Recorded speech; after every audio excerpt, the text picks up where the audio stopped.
உலக அரசியலில் மீண்டும் ஒரு போர் மேகம் மிக தீவிரமாக சூழ்ந்து கொண்டிருக்கிறது. அமெரிக்க அதிபர் டொனால்ட் ட்ரம்ப் இப்போது ஈரானுக்கு விடுத்துள்ள ஒரு புதிய எச்சரிக்கை ஒட்டுமொத்த சர்வதேச சமூகத்தையும் அதிர்ச்சியில் ஆழ்த்தியுள்ளது. வாஷிங்டனில் செய்தியாளர்களிடம் பேசிய அதிபர் ட்ரம்ப், ஒருவேளை ஈரான் ராணுவம் அமெரிக்க வீரர்களை கொன்றால் அது போரை மீண்டும் தொடங்குவதற்கு ஒரு மிக சரியான காரணமாக அமையும் என்று மிக ஆக்ரோஷமாக தெரிவித்துள்ளார். ஈரானுடன் அமைதி பேச்சுவார்த்தைகள் ஒருபுறம் நடந்து கொண்டிருந்தாலும் ட்ரம்பின் இந்த திடீர் எச்சரிக்கை மத்திய கிழக்கில் மீண்டும் பதற்றத்தை எகிர செய்துள்ளது. ஈரான் ராணுவ பலம் குறித்து பேசிய ட்ரம்ப் சில அதிரடி தகவல்களையும் உடைத்துள்ளார். ஈரானுக்கு இப்போது கடற்படையோ விமானப்படையோ கிடையாது. அவர்களின் தலைமையையே நாங்கள் அழித்துவிட்டோம்.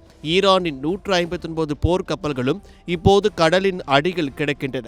அதனை நாங்கள் புகைப்படமும் எடுத்துள்ளோம் என்று அவர் குறிப்பிட்டுள்ளார். பொய் செய்திகளை நம்ப வேண்டாம் என்று கூறிய அவர், ஈரானின் இராணுவ கட்டமைப்பு முற்றிலும் சிதைக்கப்பட்டு விட்டதாக தனது பாணியில் அதிரடியாக பேசியுள்ளார்.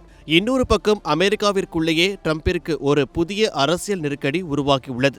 ஈரானுக்கு எதிராக ட்ரம்ப் தனிச்சையாக ராணுவ நடவடிக்கை எடுப்பதை கட்டுப்படுத்தும் வகையில் அமெரிக்க நாடாளுமன்றத்தில் ஒரு தீர்மானம் நிறைவேற்றப்பட்டுள்ளது. ஆச்சரியமான விஷயம் என்னவென்றால், ட்ரம்பின் சொந்த கட்சியான குடியரசுக் கட்சியை சேர்ந்த 4 உறுப்பினர்களே ஜனநாயக கட்சியினருடன் இணைந்து இந்த தீர்மானத்திற்கு ஆதரவாக வாக்களித்துள்ளனர்.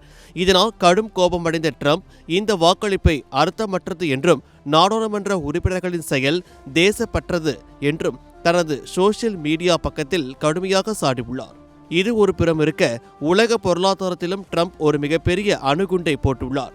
கட்டாய உழைப்பின் மூலம் உற்பத்தி செய்யப்படும் பொருட்களை தங்களின் சந்தையில் அனுமதிக்க முடியாது என கூறி இந்தியா உட்பட சுமார் 54 மீது 10% முதல் 12.5% வரை கூடுதல் இறக்குமதி வரியை அமெரிக்கா விதித்துள்ளது. போர் பதற்றம் மற்றும் பொருளாதார தடைகள் என ட்ரம்ப் எடுத்து வரும் இந்த தொடர் அதிரடிகள் உலக நாடுகளை ஒரு தர்ம சங்கடமான சூழலுக்கு தள்ளியுள்ளது.